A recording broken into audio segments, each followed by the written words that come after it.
पाकिस्तान में इस वक्त एक कॉन्स्टिट्यूशनल क्राइसिस है, एक पॉलिटिकल क्राइसिस है, जिसमें एक रूलिंग गवर्नमेंट ने अपनी ही गवर्नमेंट को डिज़ोल्व कर दिया, अपनी ही असम्बलीज डिज़ोल्व कर दी, क्योंकि प्राइम मिनिस्टर के ख़िलाफ़ एक नो कॉन्फिडेंस मोशन आ रहा था, जिसको प्राइम मिनिस्टर ने कहा कि एक इंटरनेशनल कॉन्स्पिरेसी का पार्ट है, जिसके ज़रिए रजीम चेंज की जा रही है। अब ये इस मामले को लेके जहाँ सारी बहस सुप्रीम कोर्ट तक पहुंची हुई है,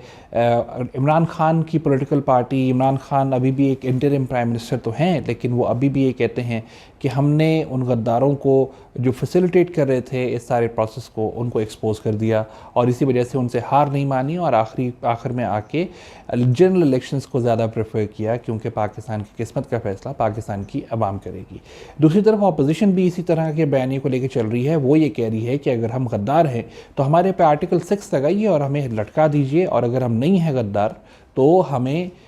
तो इमरान खान को इस चीज़ के ऊपर सवाल भी करें और उनको भी इस हवाले से सज़ा दें कि वो हर किसी को गद्दारी के टिकट बांट रहे हैं। अब इंटरेस्टिंग चीज़ ये है कि अगर ये एक मान लीजिए कि ये एक फॉरेन कॉन्स्पिरेसी वाकई ही है, और अगर है, क्या अमेरिका ने क्या प्लान किया और किस तरीके से किया, क्योंकि ये सब सारी बातें एक डिप्लोमेटिक केबल के डिटेल्ड लेटर का हिस्सा हैं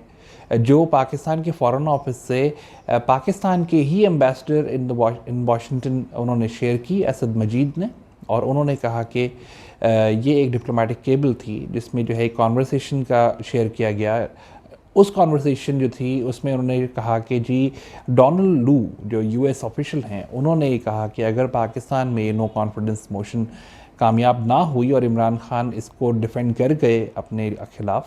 तो पाकिस्तान के लिए कॉन्सिक्वेंसेस आगे बुरे होंगे, अच्छे नहीं होंगे, और पाकिस्तान के यूरोपियन कंट्रीज से और अमेरिका से ताल्लुकात भी मुश्किल में आएंगे, और अगर ये कामयाब हो गई तो हालात कुछ बेहतरी की तरफ जा सकते हैं। ये कॉन्वर्सेशन थी जो एक डिप्लोमेटिक केबल के ज़रिए जो है वो पाकिस्तान के साथ शेयर हुई, और प्राइम मिनिस्टर इमरान खान ने कहा कि ये एक डायरेक्ट थ्रेट है जो कि रिजीम चेंज की तरफ इशारा कर रही है। और उसी की ही, क्योंकि कुछ दिन के बाद नो कॉन्फिडेंस मोशन जो है वो टेबल हो गई, नेशनल असम्बली में जमा करा दी गई अपोजिशन पार्टीज़ की तरफ से, तो उन्होंने ये 2+2 4 का डॉट कनेक्ट किया और कहा कि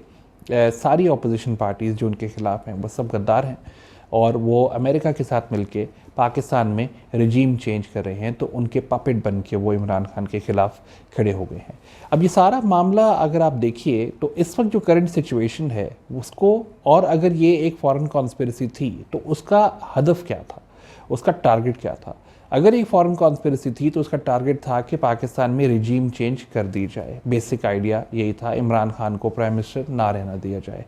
अब अगर आप देखिए पाकिस्तान में, चाहे वो किसी ने फैसिलिटेट किया हो या ना किया हो, ये बहस एक अलग है, क्योंकि इस वक्त ये एक इल्ज़ाम इमरान खान अपोजिशन पे लगाते हैं, लेकिन जो हुआ है ऑन ग्राउंड वो यही हुआ है जो शायद अगर एक फॉरेन कॉन्स्पिरेसी की का टारगेट था वो पूरा हुआ। पाकिस्तान में इस वक्त गवर्नमेंट नहीं है, पाकिस्तान में असम्बलीज़ ऑपरेशनल नहीं हैं, और पाकिस्तान में इमरान खान ने ही अपनी गवर्नमेंट डिज़ोल्व कर दी है।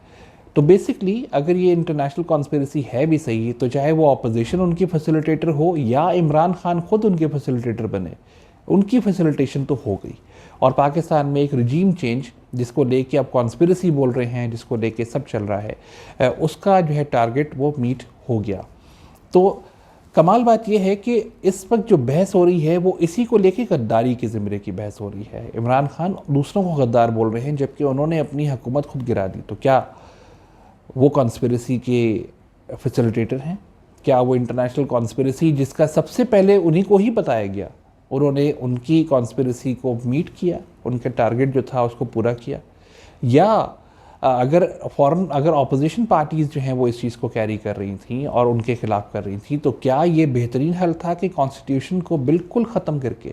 एक डेमोक्रेटिकली इलेक्टेड गवर्नमेंट का सेटअप जो पार्लियामेंट में काम कर रहा था उसको सबको साइड पे करके जो है वो सारा इस मामले को ख़त्म कर दें? क्या नेशनल सिक्योरिटी कमेटी की मीटिंग पहले नहीं बुलाई जा सकती थी? क्या पार्लियामेंट के सेशन में इस नो कॉन्फिडेंस मोशन को एक्सेप्ट करने से पहले इसके ऊपर एक पूरी पार्लियामेंट्री कमेटी जो बाद में जाके बैठी वो पहले नहीं बैठ सकती थी? ये सब सवाल बड़े इंपॉर्टेंट हैं, क्योंकि अगर पाकिस्तान में इंटरनेशनल इंटरफेरेंस हो रही है तो उसके फैसिलिटेटर कोई ना कोई तो है। इस वक्त सवाल ये है कि क्या इमरान खान उसके फैसिलिटेटर बन गए हैं या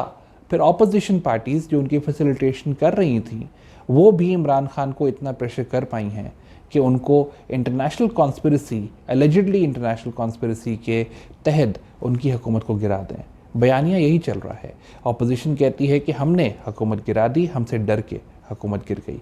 और इमरान खान कहते हैं कि मैंने हुकूमत गिरा दी और इन गद्दारों के सामने मैं झुका नहीं। आखिरी जो हल निकला वो यही निकला कि हुकूमत गिर गई, और हुकूमत ऐसे गिरी, अगर जैसे कहा जाए कि अगर वो इंटरनेशनल कॉन्स्पिरेसी का हिस्सा था, उनका टारगेट था, तो उनका टारगेट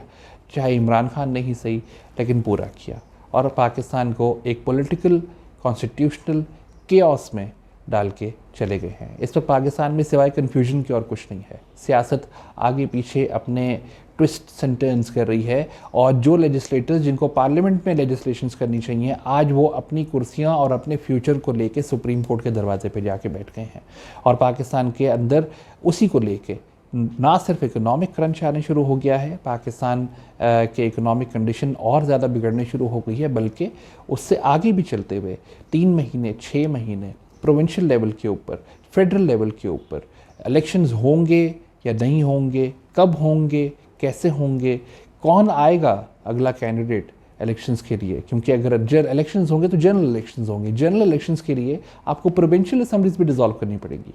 और अगर ऐसा होना है तो फिर ये एक और अनार्की और केओस की तरफ मुल्क को लेके जाएगा, जो कि इस वक्त पाकिस्तान अफोर्ड नहीं कर सकता। बट स्टिल, चाहे जो कुछ भी कह लीजिए, अगेन अगर इंटरनेशनल कॉन्स्पिरेसी थी तो कम से कम उसने अपना टारगेट पाकिस्तान को लेके मीट किया है। उसका फैसिलिटेटर चाहे इमरान खान हो या चाहे ऑपोजिशन। इस्लामाबाद से हमजा अमीर, INS।